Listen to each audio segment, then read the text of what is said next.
All right, if y'all want to go ahead and go to the agenda, and we're going to start talking about our action research. So looking at tutoring last year and seeing if it was effective or not. So just to start, what we kind of did was we, when we were choosing what kids we wanted to pull for tutoring, normally in the past we looked kind of at our does not meet, kind of that lower level that we wanted to push up. Last year what we decided to do instead was we decided to look and focus on the bubble kids. So whatever kids had met that we wanted to push up, or that we're going to approach that we wanted to push to meets. So looking at the tutoring, I have our list of students from last year. We've got math on the left side, and then we have our reading on the right side. So from that, we just went kid by kid, and we said what % they got in 5th grade, what % they got in 6th grade, and then compared what proficiency level they were at. So if they met, let me pass this sheet out here. If you want to pass one around, I'll pass a couple this way.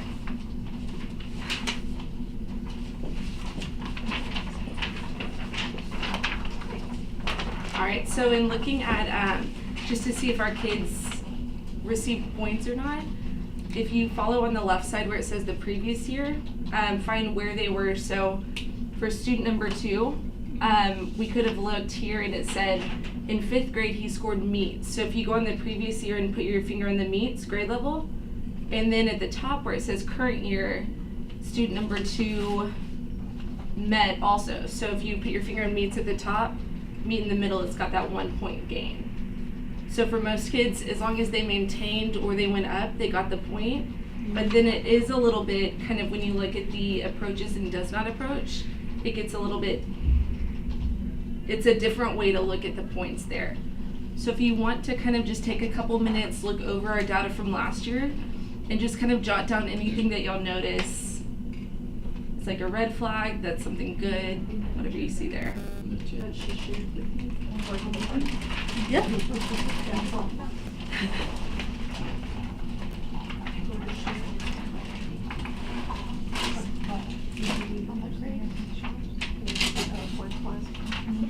If you want to just jot like a couple notes down, and then we can round robin around and show what we see.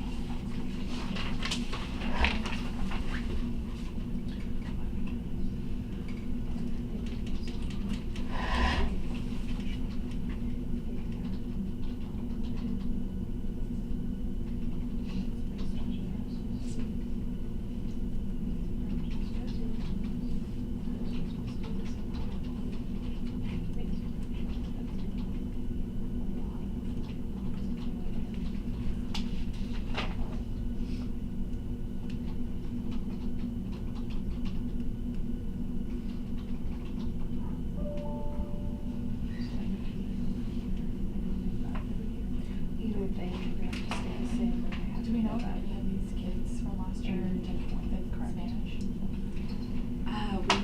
I can't remember 5th grade. I said I'll be typing Yeah.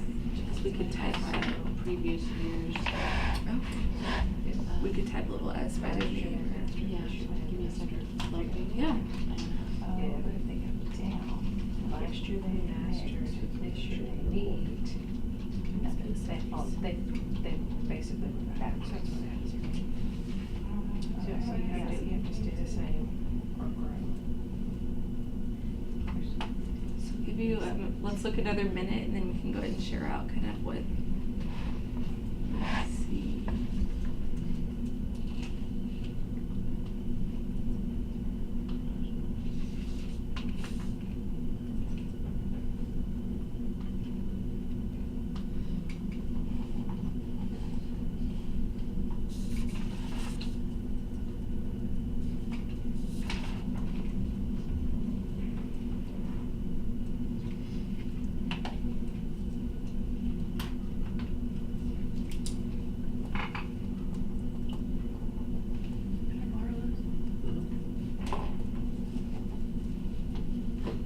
would anyone like to go ahead and start? What do you observe? A lot of kids maintained their level from 5th to 6th grade. Especially on approaches. A lot of our approaches kids, which we don't get points for. It's just the maintaining needs or masters. So I know last year a lot of the kids are so tired and when we get to tutorials. So I'm wondering if maybe we need to do morning tutorials or something. Look into something. Yeah, I'm wondering if their brains are just really tired for that. And I forgot to mention also, a lot of the ones that you see that say like approaches, we don't have points by them. But that's where it falls into the split category. Yeah. So that's also where, yes, they may have not, maintained, but they showed growth, at least a year's plus growth. So just because some of them don't have points doesn't mean they may have not gotten Yeah. any. But I think that's going with that, when I look at it, it looks like math, we chose a lot of students that were kind of in that meets range, but then looking, like, we had a couple,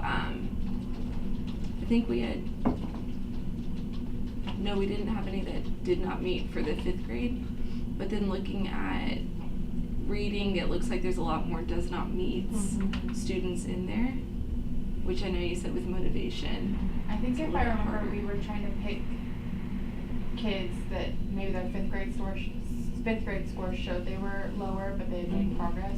So I think Okay. I think most of us were trying to hit that approach to meet bump. But yeah, I mean, we have a wide range of kids. Different levels. But yeah, a lot were motivation, or we thought would help be in that group, especially that second group, those 4 kids. Try and bring those couple do not meets up. Does anyone else notice any? Well, I remember from last year with this group of kids that we picked, it was hard behaviorally because they knew they were okay. So it's hard sometimes to get them to work. So that was another thing. that And we to had- show up. And to show up. Which kind of makes me question, with this year's students, will it be the same or will it change? Yeah, because there was so many kids that were out, and then we were having to adjust groups like the day of, and I know especially with reading, that affected Sadie and I a lot because, so like 3 out of 4 of a group would be absent, but all of our groups were at different levels or different spots in the reading passage.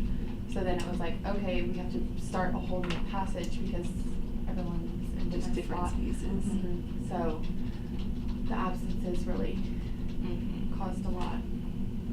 I have a question. Yeah. So like on the bottom of the reading box, those last 4 kiddos, Yes. there's no, So that's where, on this like little quadrant chart, right, that's where that little half group. so just based on this, we can't tell exactly did they get the point or not. That's where the state uses some So is formula. it between, they would either get a half to 1 point? Yes. So they're in between they're that bubble? Mhm. Yeah. Oh, okay, that's what I was wondering, because I was like, I'm seeing they're in that Yeah. same, but it's like, okay, that's what I We was just didn't want to curious. put it in wrong or. I see. Yeah, we asked Montez yesterday, and she doesn't, there's really no way of knowing how the state calculates the point, half point. I see. So,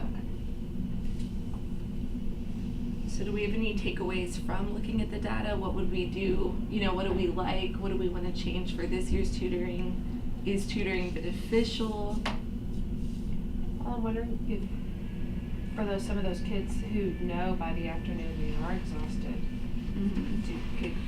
is it possible to offer morning and Okay. afternoon? I mean, I don't mind, I'm here by 7:20. I don't mind, showing up in the morning. I could do we know if 5th grade has made any tutoring decisions? I know last year we had to follow what they did because they had already decided their days and stuff for the buses. Because I don't think we'd have funding for before school and after school busing. But if we're gonna do before school, 5th grade would also have to do before school. But I think before we start that, I think that, as I heard the conversation throughout the whole day, what I heard was confidence and motivation are 2 things. So, if confidence and motivation are they're two things, then what does that look like for them? We hear a lot of, they're into this, they're into that, and it's just part of their developmental stages. Physiologically, that's what they're going through. So I myself am wondering, could we talk to Maxie? Could we talk to Newhouse and go, what do you suggest to increase motivation, to increase confidence in building? When I see, because what I'm thinking is, whatever it looks like in tutoring, it's not necessarily that the content, it's that they need to increase their self-concept of who they think they are. So I know that I'm not the expert in that, and so that's kind of I think that I would like to focus on how do we meet kind of their social emotional and meet them where they're at right now in their development stage, maybe paired up with the instruction part. I don't know, because they already feel defeated. Yeah. They are, depending on who we pick, they already feel defeated. We've talked about how they don't want to appear as smart, but they also don't want to appear the ones that, here I go again, I need tutoring. This is just my thoughts right now. I know that, and I think Mr. Cardenas yesterday after school, like you were talking to me about just increasing their interest in learning, and just, they are already right now, they're burnt out. They're Yeah. doing Education Galaxy, 30 minutes on the, 30 minutes? 30 minutes, 25 in reading, in social studies. So that's an hour of the day that they're sitting and they're doing this. And the rigor, I think, is about to increase. So we were thinking, okay, well, how can we change their attitude? We'll get them to not realize that they're still learning and we're meeting their needs structurally and getting to where they need to be, but reinvigorate that excitement about learning. And then, because you were telling, I can't remember all the details that you were sharing to me, but can you remind me the details yesterday that we talked about, like after school, what you were sharing with me, Mr. Cardenas? Well, the idea is, I have been looking at the after school tutoring has not produced what we expect in as a result. Then maybe my idea, we were talking about this, is we can try a different approach instead of doing this, because we have been working with these guys and they are already, they you know, the animosity, they don't want to do it anymore. Then I don't know if we try continue after school 45 more minutes, what is going to be the result? Is going to be the same, or actually we can try something different during the day and see how we motivate those students to try better. Simple. Because I have been talking with them and they are avoiding to stay here after school to do the tutoring. If we ask to them to stay here, they are, you know, giving us excuses. I need to go to my home. I forgot, whatever excuse it is. Then Attention, staff and students. Please listen closely. Lockdown. Please close and lock your classroom doors immediately. Move students away from the windows. Stay You guys inside go in the the classroom closet. until your classroom door is unlocked. It's a passing period.